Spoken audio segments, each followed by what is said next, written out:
Hi everybody, welcome to the Prescott Sunrise Lions Show presented by the Prescott Media Center at the Prescott Armory. I am David A. Snyder, CPA, MBA, and EA, and with David A. Snyder, CPA. I am a member of the Prescott Sunrise Lions Club. Please go to PrescottSunriseLionsClub.org to see the projects we participate in, and come to our meeting every Thursday at 7 a.m. at Waffles and More. We are a very fun group that works really hard to help the community, but also we laugh and joke and mess with each other. We are coming up on the tax credit season. I know I say this a lot, but it's very important that that people know this, because only 10% of eligible Arizonans actually utilize the tax credit programs to help them reduce their taxes at the Arizona level, and also help you with charitable contributions at the federal level. So there are 5 tax credits. The Arizona Military Family Relief Fund, which is 400 married filing jointly and 200 other statuses. And you have to do that one by 12/31 of every year. So December 31st of every year.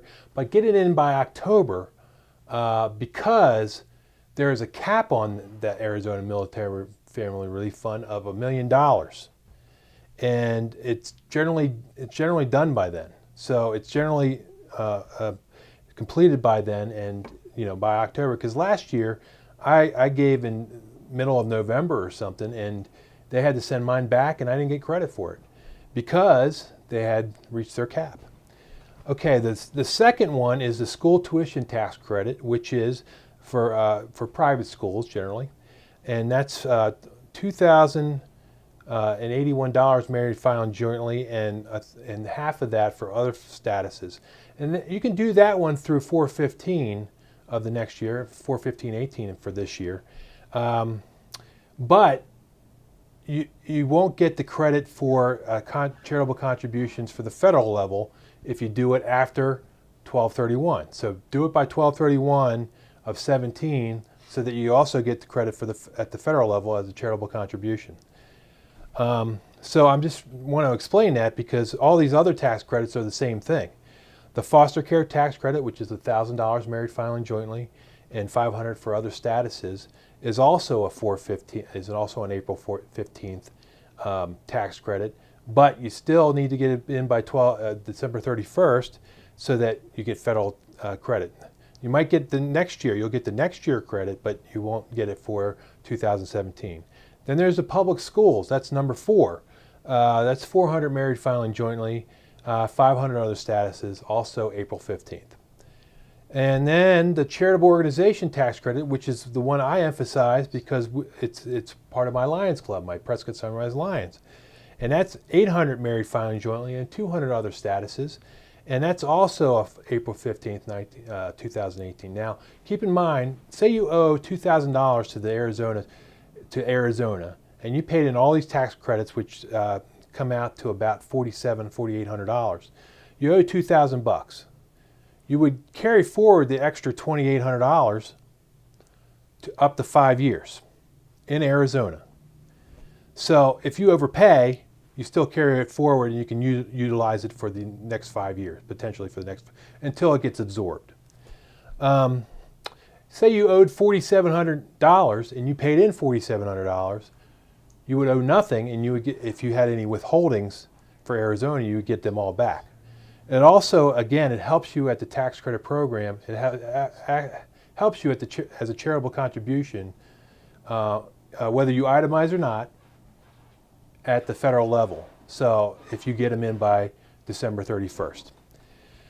Now, if you have any questions on that, please call me at 928-445-0104, extension 9, with those type of questions or any other tax question.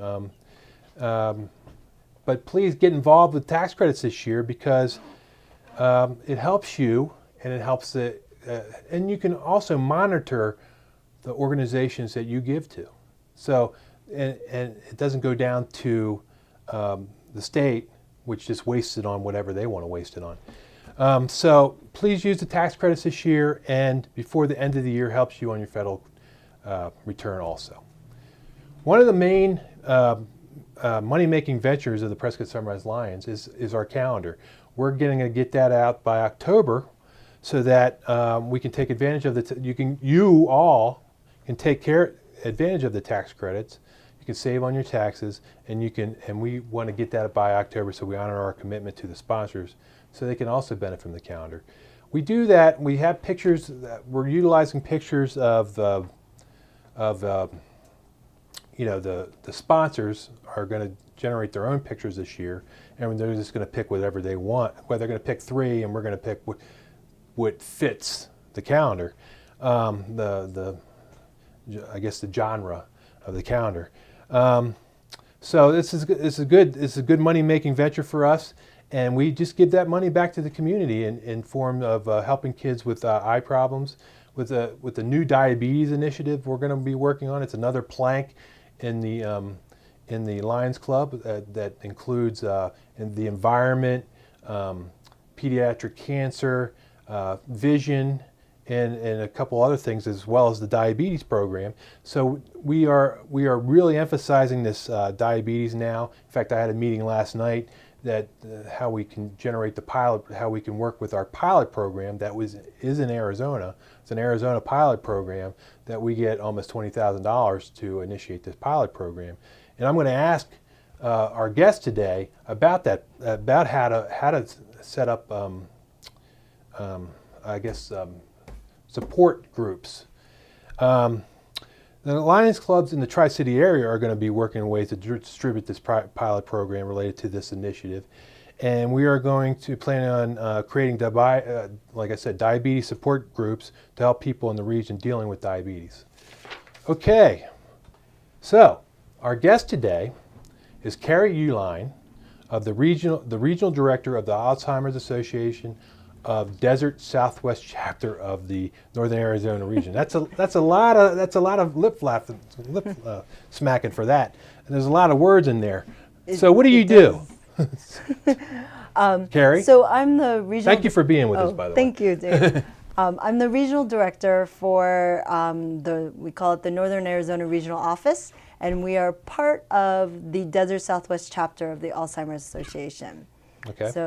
So in our chapter, we have 3 regions in Arizona, plus 1 in southern Nevada. So I'm kind of what my boss, the executive director of our chapter, calls it, the mini executive director for the Northern Arizona region. So we cover all the way from La Paz County to Navajo County in the 6 northern counties. All right, that's a lot. It is. And you're the regional director. Does that mean in the Quad City area, or is that all that area that you're talking about? So it's for all those 6 counties, yes. All right. So I have a counterpart in central Arizona, southern Arizona, and southern Nevada. That's excellent. So that's a big job. It is. I've come to conclude it as a lot of driving. A lot of driving, yes. I haven't made it out to, I think, Apache or I think even Navajo, but I will be getting out there within the next couple of months to hopefully all of our counties. But it's a lot of driving. All right, all right. So tell us a little bit about yourself.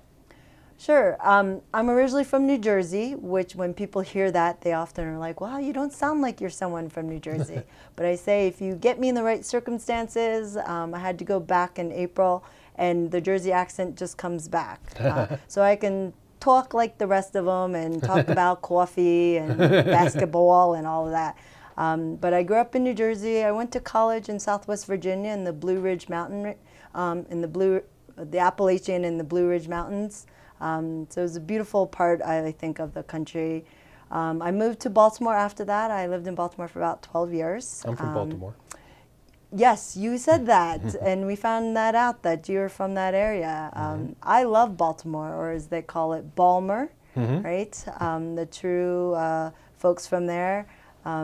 I lived down by the stadium, and I believe you were from the northern part. I've been all over Baltimore? the place. I was in the suburbs, and grew up in Woodlawn and Westview, yes. and then when I got married, we moved to Hampstead. Okay. So. Yeah, so I love the city. It changed a lot in the 12 years I was there. I lived down by the baseball stadium, the new one, and at one point I lived by the old stadium, Memorial Stadium. Yes. Yeah. So I think it's It is a very quirky city, I call Baltimore, and it has a lot of Quirky. personality. Yes, quirky, yes. But I think it's a great city. I love my time being there.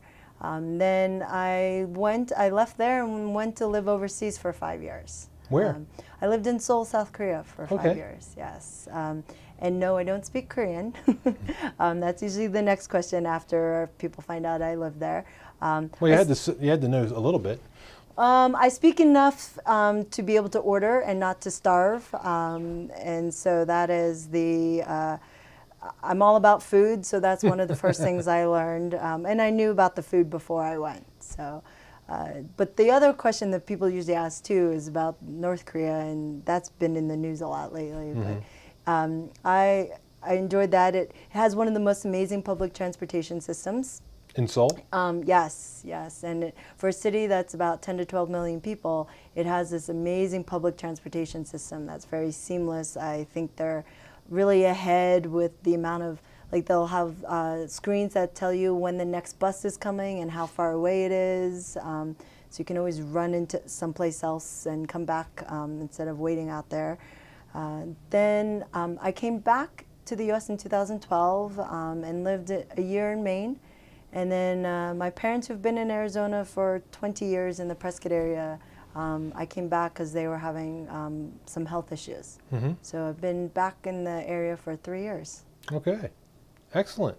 What is an MSW? I see that on your badge there. It's a master's in social work. Okay. So I went to get my MSW in a very roundabout way because my undergraduate is international relations and finance. So it wasn't the typical sociology or psychology Mm-hmm. undergrad major. And when I went, I only thought there was a counseling side of the field. But there's this whole other side of the field. My program called it Management Community Organizations. So it's we call it the macro side of the field. The big picture, the community organizing, the social welfare policy, the program development side of the field. Okay. Yeah. Okay, that's wonderful. I have a master's too, but it's in business administration. Yes, and I was going to ask you, what is the EA after? I haven't heard of that one. EA is an enrolled agent. It's like a CPA just for taxes. Oh, okay. So I got that in 2014. Oh, that's a new one to me. All right. Well, now you know. Tell us the story of what inspired you to become part of the Alzheimer's Association, how you got started in leadership. Right.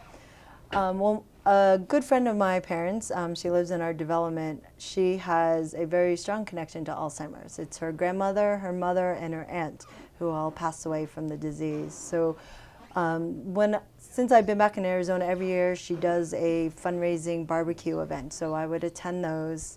And she's the one who connected me to the organization. And while my MSW program was mostly more on the management side of it, I was unusual in that I also had a minor in the clinical side and was initially licensed when I first graduated. So this job is really interesting because it's kind of a combination of both, between the support that we provide families and needing sort of and having the knowledge of the counseling and the emotional support for families.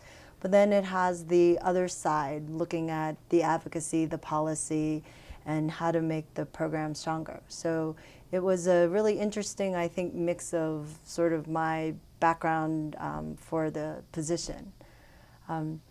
The leadership question, I was thinking about that. And so I think in my field, at least, I've spent a lot of time, I think in any other field, that you start from the ground. You know, you're somebody's assistant, and having worked a lot of years, you hopefully gain the skills and have good mentors and good bosses that guide you to be able to have a position of leadership and supervising people. Okay. So you just kind of grew into the job. I think so. You know, as your career goes on, you go from maybe being somebody's assistant to managing a specific type of program, and then at some point all that experience can lead you to, you know, running an office. And you get to catch the eye of somebody higher up, and they get excited about you. Yes. All right. All right. Tell us about the Alzheimer's Association and give us some knowledge about Alzheimer's. An interesting fact I just learned recently, Dave, was that according to the Arizona Department of Public Health, among chronic diseases, Alzheimer's is the 4th leading cause of death in Arizona.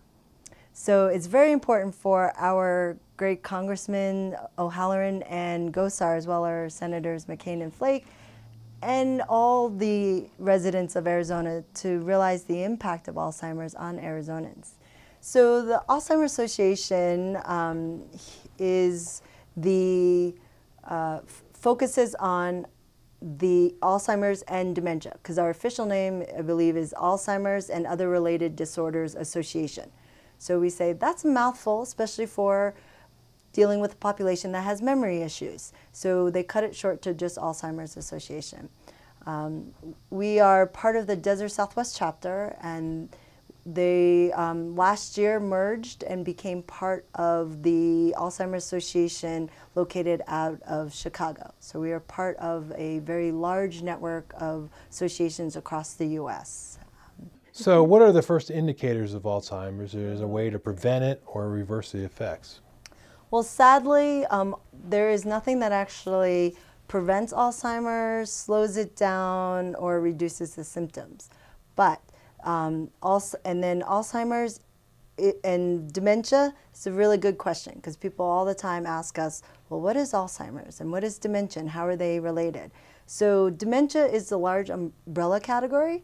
Like if you think of cancer, cancer is the large category. And then within cancer, there's prostate, breast cancer, lung cancer, and same thing with dementia.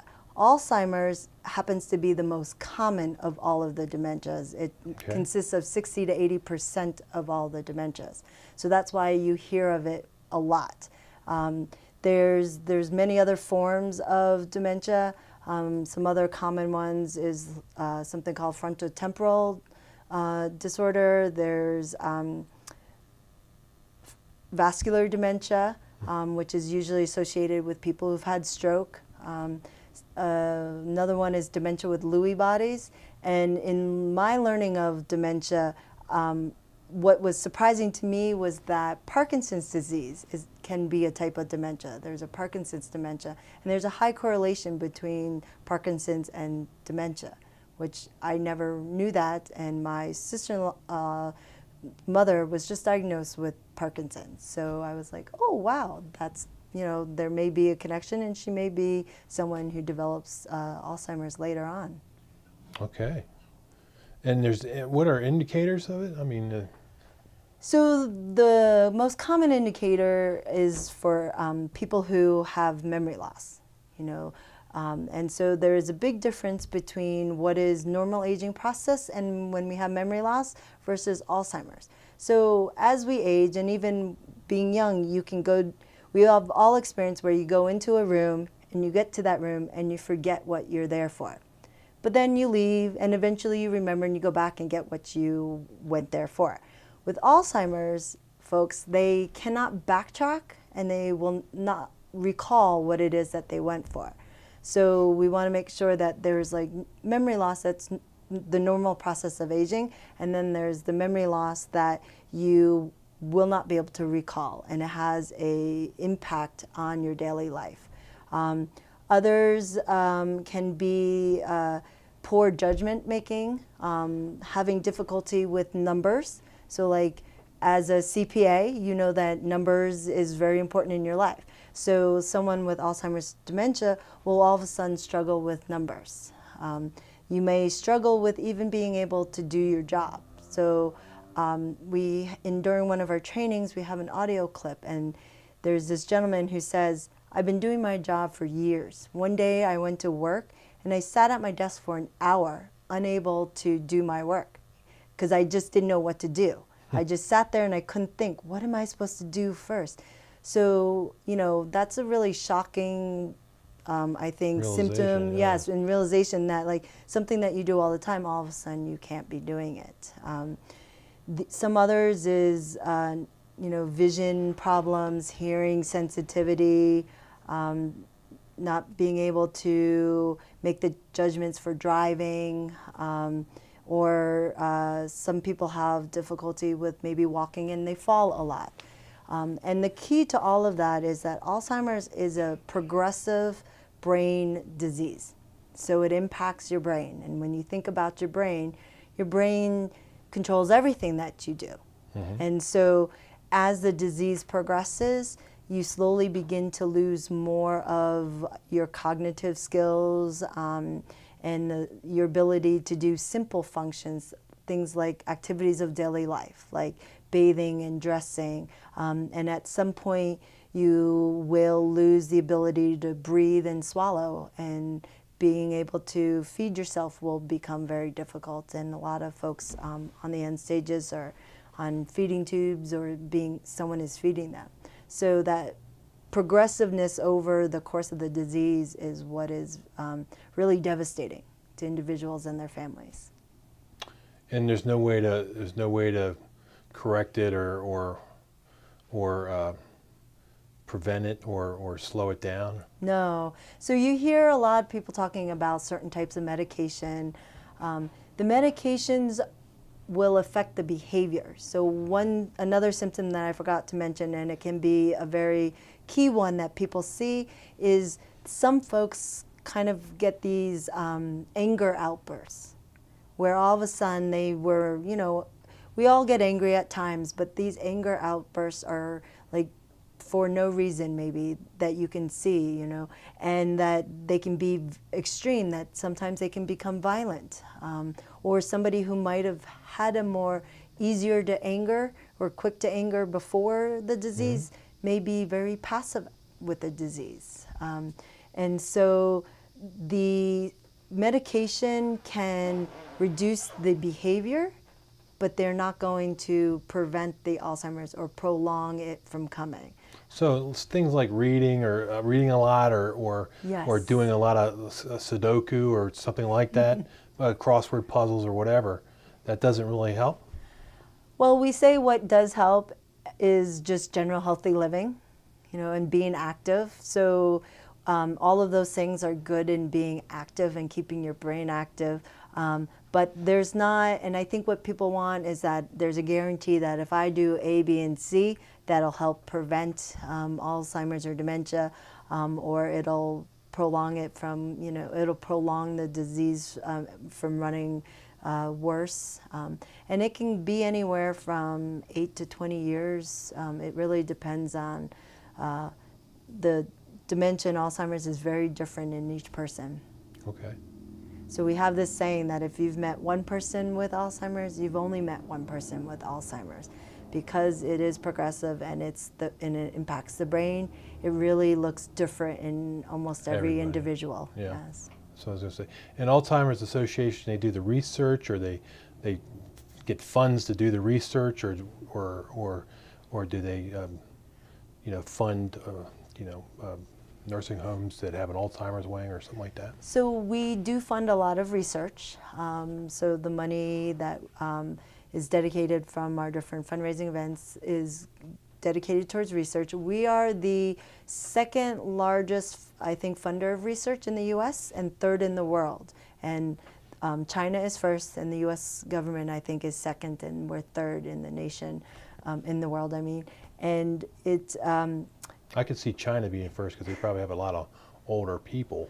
Well, right. Well, just their huge population, but population. They do have a graying or silver population. A lot of East Asia in general, Japan, Korea, and China have huge rates of people aging, and so it's going to be a worldwide concern as the aging population. And in the U.S. as the baby boomers then begin to age, because age is the biggest risk factor. Okay. Now, I mentioned support groups earlier, and how are they initially set up, and are support groups effective, and how are they effective? Yeah. So besides the funding to research, the other funding we do is to provide care and support for families and individuals with dementia. And one of those and one of the most important is our support groups. So we have support groups throughout throughout the country for all Alzheimer's Association, and ours in our area are for just the caregivers. So we set them up as they're run by volunteers, and they go through a training that is by an Alzheimer's Association staff. And I just went through the training myself last week, and it really works on a lot of the skills that I learned in social work school. So how to talk to somebody, how to run a group with group dynamics, and making sure that everybody has a chance to talk about the issues that they're going through and what they're facing. They're considered a safe haven, and what's said in the support groups is kept confidential, and that's really important so that individuals can really air out things that they often say when certain feelings or statements they make may turn heads elsewhere. But being in a group where there are caregivers all along the continuum of Alzheimer's and dementia. And so people really understand the struggles and the frustrations of being a caregiver, because it can be so consuming. And care is so expensive, trying to find in-home care or having to place a loved one in a facility. And so a lot of times people want to keep them at home. And of course, over the course of the disease, it is more time consuming on family members. And so that support is really key. It provides emotional support, it provides resources, and a place just to feel validated of what they're feeling. So the support groups are for the caregivers? Yes. Mainly? Yes. Almost exclusively? So our support groups that we have are just for caregivers, but they can also, we do allow, I think, family or other family and friends, as long as they're supporting a caregiver, so they can understand what might be helpful for the caregiver that they're supporting. We have a separate support group for those in the early stages, and that's actually for persons with dementia. And that support group is run out of our office and is run by someone who's has a social work background. And so we do have a support group for individuals with dementia that is separate from our, but we only have one at the moment in our area. So tell us about the walk, the Alzheimer's walk. And how can we participate? So all of our programs and services are free. And so as a way to keep having all of our program services free, we have our signature fundraising event, which is the Walk to End Alzheimer's. And it is, the one here in Prescott is on Saturday, September 23rd. And registration begins at 7:30, and the opening ceremonies is at 8:45, and the walk begins at 9. And you can register online at what? You can register online here at PrescottAlzheimersWalk.org. You can register as an individual, you can register as a team, and then you can fundraise with that. The walk starts at the Gurley Street side of the square down at the courthouse, and we know that the walk has all folks of abilities, and so while there is a main course that goes around downtown for 3 miles, there's a shorter loop, I believe, that goes around the square for those that the 3 mile is too much, because we want everyone to be able to participate in the walk. All right, so let me tell you about, this is our conclusion. We are the Prescott Sunrise Lions Club, and would like to invite you to our club meeting, which is held at Waffles and More every Thursday at 7 a.m. You will find that our club is friendly and fun.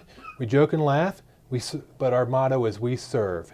Come and join us become a member of our club. I wanted to thank the Prescott Media Center, Jim, Linda, and Emma for help. Emma's from Ocean City, by the way, with this program today. I also want to thank Carl from the Prescott Sunrise Lions for helping doing the camera work and directing of the program today.